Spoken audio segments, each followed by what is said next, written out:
So today all I'm going to do is do a quick, what I call a monkey video. I make a lot of what I call monkey videos for myself, especially for instrumentation, because a year later I might forget certain commands or what to do. But for a lot of part-timers that might be coming in for the first time, or they're not that familiar, maybe they specialize more in biology, for example, and maybe just a little rusty in something like this. So to be able to watch something sort of quickly to refresh their memory before even coming to the lab, sometimes that's useful. So this is experiment 11 called Stoichiometry and percent yield. And basically, when you look at this chemical reaction, aluminum plus copper sulfate, the copper sulfate is going to be an aqueous solution. You're going to put in some aluminum foil, which is a solid, stir it around for a while. The aluminum foil will dissolve and react with this. So what you'll get is aluminum sulfate and then some solid copper actually forming or precipitating out. So they will do some calculations at the end, and maybe I'll quickly go over those, but when you come in a lab, you already know pretty much what they're going to have, what they're going to use, 6 molar HCl, which is kind of corrosive, and the usual. The student's supposed to wear lab coats, safety glasses, and gloves. So we'll start off at the opening of the procedure here. On the centigram balance, tare or 0, 250 ml reaction beaker, and mass out 2 grams of copper 2 sulfate pentahydrate. Record the exact mass here. So what a lot of instructors are going to find out is when you become more familiar with something, you read this and you look at it and think, oh my God, is this too much writing? Is this trying to specifically too much tell the students? Some students view it that way, others don't, and it's a wide mixture. Some need this and some don't. So long story short, you go to the balance and we're going to zero it and write down the mass. So let's just go over there and do that. So in this lab today, you'll see that most of the stuff is already provided by the stockroom. A lot of times it might be sitting inside of a box that's labeled. You see copper sulfate. So we'll pick some of this. We'll go over to this balance. And you take in this case, a 250 ml beaker. It doesn't really matter too much the size of the beaker. A little smaller, a little bigger, it'll still work fine.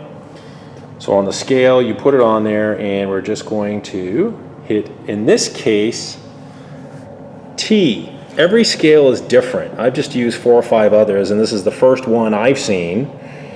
The calibration button is not the one we want to use. T for tare, which means it should zero it. So we've zeroed it specifically for this. Now the other interesting thing here is other procedures may very well say,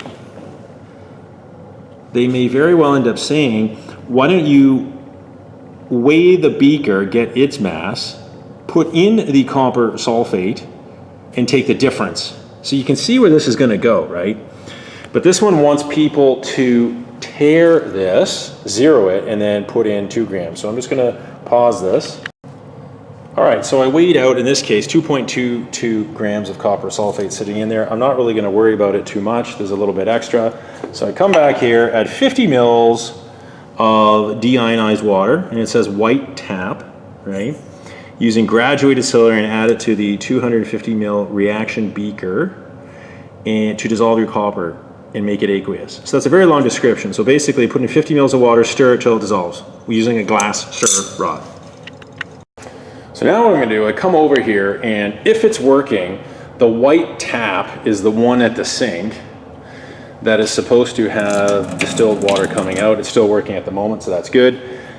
For those of you, if you come here and it turns out that there is not any running through that, you could always go to the end of the benches and you may very well see some distilled deionized. This is normally deionized and distilled versus this one is just distilled. Either way, for an experiment like this, it doesn't really matter. If the one at the sink is working, great. So let's go back here, and I got the camera in one hand. So I'm just going to pop that open. And it said, I believe, walk back over. Be better for the camera crew, right? So 50 mils. So the students will go over here, and what they'll do is they will get, or try to get, 50 mils. How exact do they have to be? You know, I mean, obviously if they want to practice some sort of analytical skill, you could have them bend down and look at the meniscus to make it sit right at the 50 mil mark. But at the same time, I think we know in this experiment, it's not really going to make much of a difference whether you have 45 or 55 mils of water. So then you get your glass stirring rod, start spinning that around until she dissolves, and we'll see how long this takes.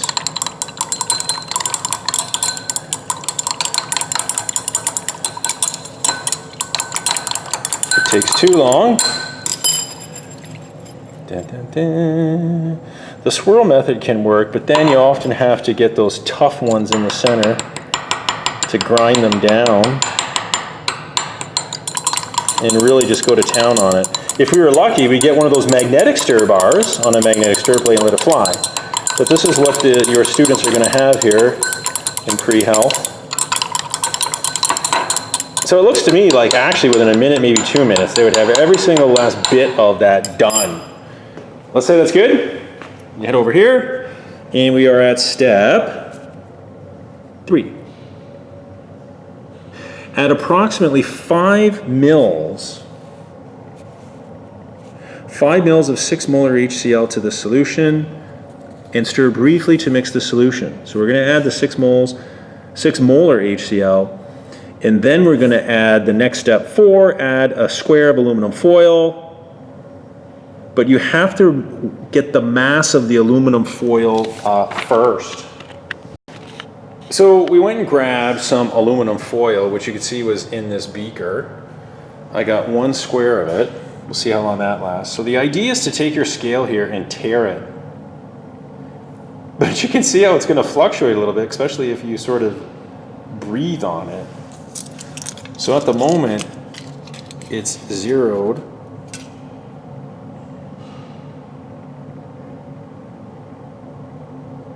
Well, she seems to be hanging around 0.11, 0.12. So obviously one of the comments to this is so light. It's hard on this scale to get a very accurate reading. So obviously 0.12 is okay. We'll get that ready. And I'm just going to write down 0.12. So all I'm doing now is, everybody can write down the results different. 2.22 grams was my copper sulfate. I wrote out a reaction on a sheet like this. And then aluminum. This is 0.1, let's call it 11 grams. So that looks okay. So now we're going to take 5 mils of, so 5 mils.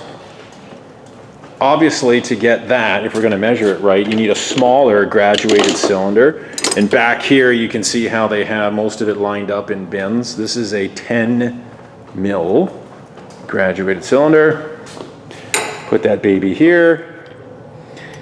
And what I'm going to have to do before I do that is put my gloves on. So let's do that.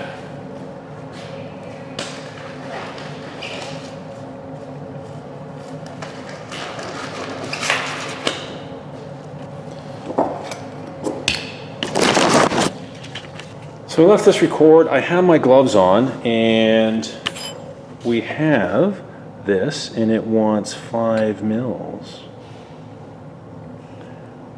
So this is pretty interesting. You're holding a camera freehand and pouring at the same time. Now, if we have extra, here's the question. Procedure's calling for 5 mils. What I know is a slight excess of this is not a particular issue. Now, if they wanted, because this is sitting at 6 mils, I don't know if we can see that very clearly, you could always go to the waste container, and in the fume hoods over there, you will see waste beakers. So if you wanted to dispose of a little bit of acid to bring it down, you could. And there's a couple ways that they could get rid of this. One is to pour it out. The other is out in the hall, you will see, I'm looking for one, usually they're everywhere, the disposable glass pipettes. These are the plastic ones that I found in the fume hood, but outside in the hall in the cart, you see glass pipettes with a little turkey baster on the end. They could use a pipette like that from the cart that's out in the hallway, and they could pipette out a disposable one, some of this excess to do it a bit easier. So then we pour that in, and give that a little swirl. And then the procedure next says, tear the aluminum into small pieces and add all the pieces to the solution and stir it until all of them are gone. So the next thing I'm going to do is tear this up, put all the little pieces in there and start it stirring.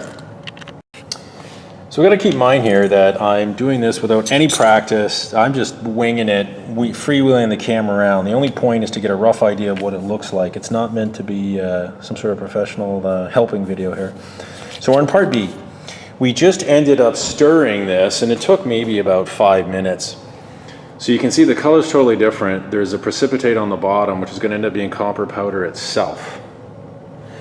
Now, interestingly enough, what do we do now? Step 6. Allow the copper to settle. It says decant the liquid portion to 150 ml beaker as demonstrated by your instructor. Dispose of this liquid, fair enough, waste jar in the fume hood, that's okay. But step 8, measure some deionized water and graduate and add it to it.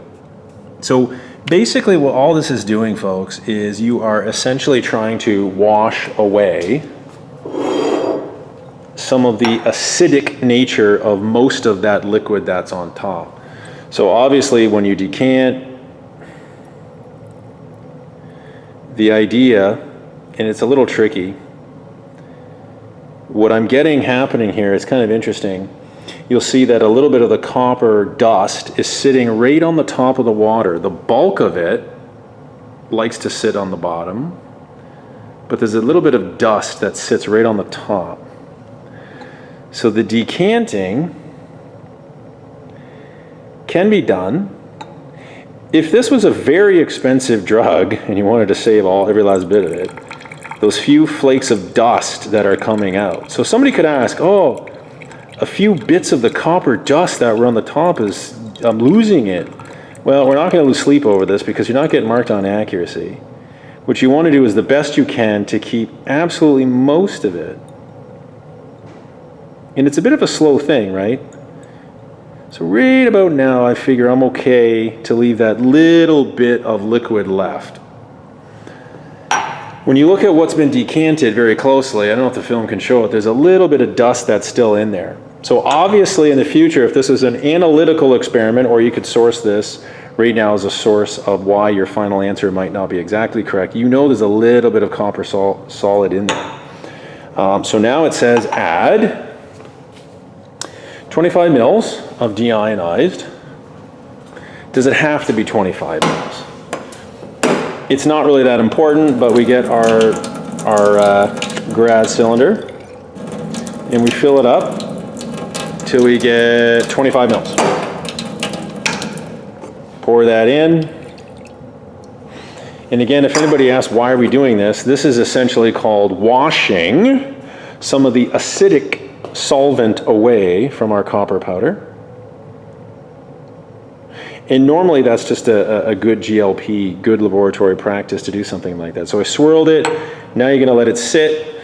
Let's read what it says. Now you're going to set up your filter. Now what's going to say here, remove the filter paper from the beaker. Wait. Obtain a clean, dry filter paper. Place it in a 250 ml beaker, right? And using the centigram balance, determine the mass of the filter paper in the beaker. Now, you can think about why they're probably doing this, and you can see how I need another beaker, so I'm going to mosey over here. And it doesn't really matter. I think it said 250. It doesn't really matter. 250, 150. This scale will weigh it.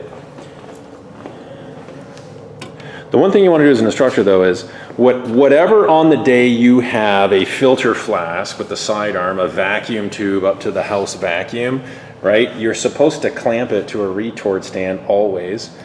This is called the black rubber bushing, or they call it a filter vac. That has to go here first. Your Buckner funnel sits in there. Make sure that the filter paper you have actually fits in there perfectly. If you have that, you want to weigh this. So my understanding is, I'm going to double read this because there's so many different ways of doing it. you're supposed to weigh your beaker. So the students, their lab partners, they want their beaker and their filter paper. So the scale reads 0. You put that baby on there. 102.86. So go back, find your pen. We're going to record that, if I could find it. So the beaker, and sometimes we can add that, 102.85. 102.85. Beaker slash filter paper. Now, whoever records that number, I mean, that'll make sense to them.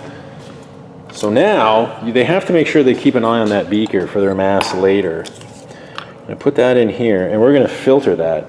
Now, what I want to go over here is, as an organic chemist, it's interesting. Turn on the vacuum, it says, and wet the filter paper with a small amount of deionized water. Pour the reaction mixture into the funnel, trapping the solid. I mean, basically put, folks, and then you're going to rinse the beaker with a little bit of deionized water to finish swishing all the copper powder into the filter paper. And then you're going to let the vacuum run, right, for 1 minute. So you want to make sure you get all the moisture out of there, and then you're simply going to let your beaker dry in the oven for 20 minutes, right? So I think we know what we're going to do. We're going to have this done. So what I'm going to do is I'm going to turn on the vacuum. I'm going to show you something. What we do in organic, these rubber bushings, sometimes you can see that this funnel does not seat properly. So what we usually do is with one hand, you have gloves on for those who are doing it, and you push down to make sure it's seated properly. And then what we do is we'll swirl and dump this. So yes, you can add a little bit of deionized water onto your filter paper to seat it. But the one thing I want to be clear about, trust me, some of these filter bushings, they seal is so bad that even if you did that and take your hand off it, some of them will kind of pop up, and your filter paper sometimes will not seat perfectly flush because the vacuum seal is broken. So one of the ways, and this is more of an organic thing that we've used many times, it's not in the procedure, but this is just to show you what could be done if this comes into a problem. If these are really new and they seal well, you'll be fine. So let me pause this. All right, so what I'm going to do is I'm going to demonstrate what I was talking about, quickly reiterate it again. So some of these, the seal is so bad, even if you were to put a little bit of distilled water on your filter paper to seat it down, doesn't matter. So what we normally like to do in organic is with one hand, we're going to push down firmly on that. And what we do is called the classic swirl and dump. You don't have a huge amount, so one of the things you can do, you can pour some of it like that, swirl it again, and put it on just like that. And the funny thing is, I do not want to release the pressure on this. So let's just say I have a little bit of fresh distilled deionized water to kind of get the rest of it rinsed out of here. And then you're supposed to let this run for a minute just to let the vacuum keep running. So what would happen in organic and some of the other ones when these aren't good, if I take my hand and this pressure off, this kind of lifts up. Now this one's good. It's doing it by itself because it's a brand new and fresh, softer rubber. So we're going to run for a minute, and then we're going to put this into the beaker that we pre-weighed into the oven to dry. So we'll do that. So let's just say we have that done. You can shut off your vacuum, and that still does have a pretty good grip. And you can just using a spatula or some such device, you can put your filter paper in your beaker that you already pre-weighed with that when it was blank into the oven for 20 minutes, and we'll weigh it again. So what we'll do now is when the students are done, you can just obviously point out that a lot of the waste containers that are set up, such as this one, you can see the blue, that's like a copper sulfate.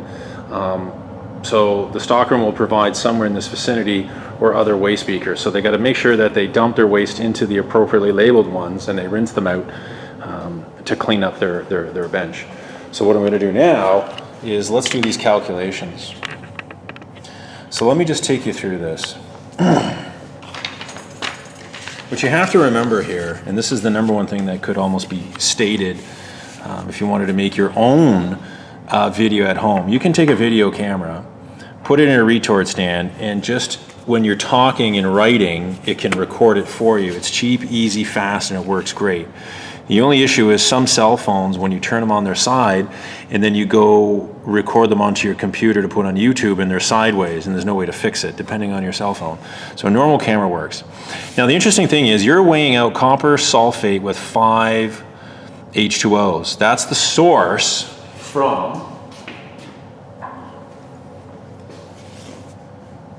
from the stockroom. So there's H2Os in it. So here's what we're going to do. I rewrote out the equation. This is sort of my quick and dirty things here. So 2 aluminum solid, and notice how above it I use the periodic table to write down the molecular or atomic mass. So 26.98 grams per mole for that one. Copper sulfate. Do you see how this one, as written in your lab manual here, is only copper sulfate? However, I made a note up here and I made a note again here. So remember how I weighed out 2.2 grams of copper sulfate with 5 H2Os. This is the source, so I'm using this molecular weight. So it's copper sulfate, but add on 5 more H2Os. So what you want to do, it's a classic percent yield thing. So you take the masses of your reactants, you convert them into moles that you used. And one of the ways of doing that, I'm the one, you can use dimensional analysis and that's fine, but I use a formula. Number of moles is little m, your mass, divided by molar mass. So for aluminum, divide 0.11 by 26.98 grams per mole. Your things work out. 4.08 times 10 to the minus 3 moles. Over here for copper, once you dissolve this 2.2 grams of the copper sulfate 5 H2Os, the number of moles you get is 8.89 times 10 to the minus 3 moles. Which one is limiting? In chemistry, what I do is, this is why I drew a black box around it. So you can see the question, how do you do limiting reagents? So what I do is, whichever number is smaller, this is the real ratio of moles that I mixed the two reactants. Because this is a ratio of two numbers, just like in math class, once you have this ratio, you can multiply both numbers or divide them by the same numbers. As long as you one and you do the other, you maintain the same ratio that you mixed it. So I'm going to divide by the smaller number. So that converts this into a mathematical ratio number of 1. This one gets divided by that same number I divided itself by, right? 2.18. Now, the recipe ratio has a 2 in front of aluminum. Because it's a mathematical ratio, I can augment this any way I want. So if I multiply this 1 by 2, I multiply this one by 2. So notice how the recipe told us 2 aluminums is supposed to have 3 times the copper sulfates. What did we do?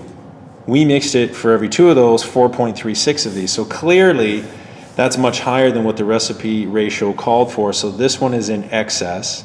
Therefore, this is limiting, right? This is what I call a ratio method that forces people to fully understand what they're doing in a ratio mixing sense. If you don't like this method, or the classic method a lot of people do, is you take the moles and you divide by the stoichiometric coefficient for each of them. So the aluminum had this many moles, divided by its stoichiometric coefficient of 2, you get this number. Divide the copper sulfate, pentahydrate, by its stoichiometric coefficient 3, you get this number. Whichever one is smaller is the limiting reagent, and I circled it. This is the foolproof memorized method if you want. So this is the limiting reagent, it controls the reaction. So the first thing we have to do is we have to calculate the theoretical. So you take the moles of your limiting reagent, and that's aluminum. Theoretically, how much of the solid copper product are we going to make, right? How much of that solid copper? How many moles of copper could it make? So dimensional analysis, let's get rid of these units. We want moles of copper to appear. And the stoichiometric ratio says 2 aluminums reacts with 3 coppers. Right? A couple ways of looking at this. if I was to start with 2 moles of aluminum, the recipe says the number of copper goes up to 3. So whatever number you started with has to go up by 1.5. If you had reversed these two numbers, you're multiplying this by a number that's going to make this smaller. We know that this number has to get slightly bigger, so we know that the 3 over 2 makes sense. The other way you can do it is just say something out loud. Does the recipe say 3 moles of copper come from 2 moles of aluminum? That's what it says. Now think for a minute. If you wrote it the other way, we always make sure the units cancellation is working the way we want. So the units are okay, but are the numbers? What if we had written it this way? Does the recipe say that 2 moles of copper come from 3 moles of aluminum? No, 3 moles of copper, if it was moles, come from 2 moles of aluminum. So we know that's wrong. This one has to be right. Multiply this by 1.5. Or 3 divided by 2, 4.08 to the exponent, 3 negative. So I'm getting 6.12 times 10 to the minus 3 moles. Now we want to convert that into mass, the theoretical mass. Now we know the molar mass. We know that the molar mass, number of moles is little m divided by big M. So little m is going to be that times that. So 6.12 times 10 to the minus 3, and that would be moles, copper. And the molar mass of copper I had right there, 63.55 grams per mole. Cancel times 63.55. So this is telling me I should be getting. Now, one of the things people can talk about here is significant digits. We're going to go back in a minute and I'll put significant, bars over numbers.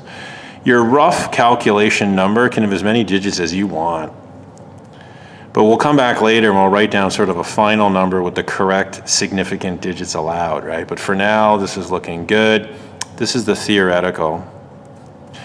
The actual, when I weighed it and reweighed it, was 0.52 grams, which is more than that.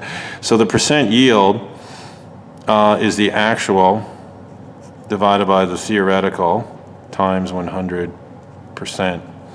So 0.52 grams divided by the theoretical 0.8892 grams times 100%.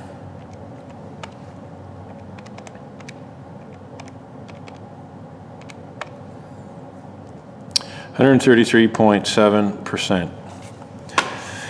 Let's quickly go over the sig figs. The numbers, as recorded, the scale was 2 digits.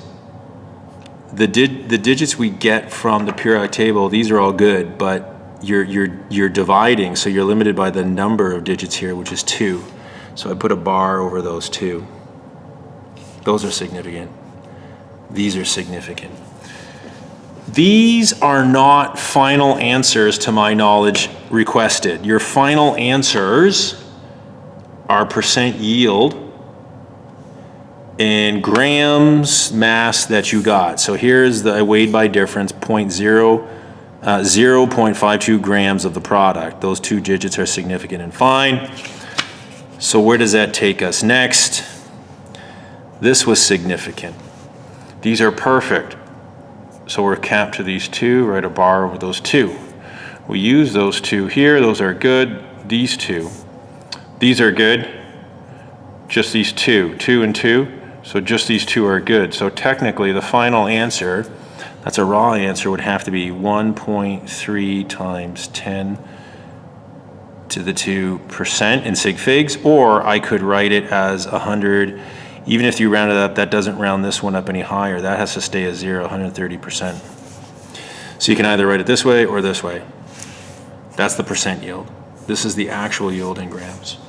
And the reason why this is over 100%, in my case, I can pretty much tell you I didn't dry it the full 20 minutes, so I did not evaporate out the moisture from the filter paper.